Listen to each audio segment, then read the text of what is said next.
আরে শালা, এই অন্ধকারে তো কিছু চিনতে পারছি না। আমি কোথায় এসে পড়েছি, কিছু জানিও না চিনিও না কাকে।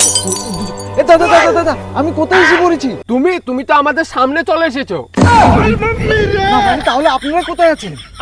আমরা তো তোমার সামনে। না মানে আমরা তিনজন কোথায় আছি? ও আমরা তিনজন, এই তো তুমি আমার সামনে, ও আমার পাশে।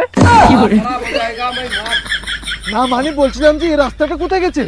ও রাস্তা তো কোথায় যায় না, তোমাকেই যেতে হবে। আরে ভাই, আমাকে এত কেন ঘুরাচ্ছেন? আমি বলতে চাইছি এই রাস্তা দিয়ে গেলে আমি কোথায় যাব? এই রাস্তা, সত্যি কথা বলতে এই রাস্তা আমরা কখনো যাইনি। আমাদের কোনো কাজে থাকে না, আমরা সবসময় এদিকে যাই, কারণ আমাদের সব কাজ এইদিকে থাকে। আরে ভাই, আমার ভুল হয়ে গেছে, আমাকে মাফ করে দেন। আমি কেন আপনাকে জিজ্ঞেস করতে গেলাম কি জানি, আমি নিজে চলে যাচ্ছি। আরে দাদা, কোথায় যাচ্ছেন? আমি মরতে যাচ্ছি, মরতে। মরতে যাচ্ছেন? তাহলে এই রাস্তায় যাবেন না, এই রাস্তায় যান, কারণ এই রাস্তায় অনেক মরার জায়গা আছে। একটু গেলে রেলের রাস্তা আছে, গাড়ির রাস্তা আছে, অনেক বড় একটা পাহাড় আছে, একটা বড় পুকুর আছে, আর একটা বড় জঙ্গল আছে। যে কোনো জায়গায় আপনি মরতে পারবেনই। मारो हमको जिंदा मत छोड़ो सालो। आठ सारी बहन की चोर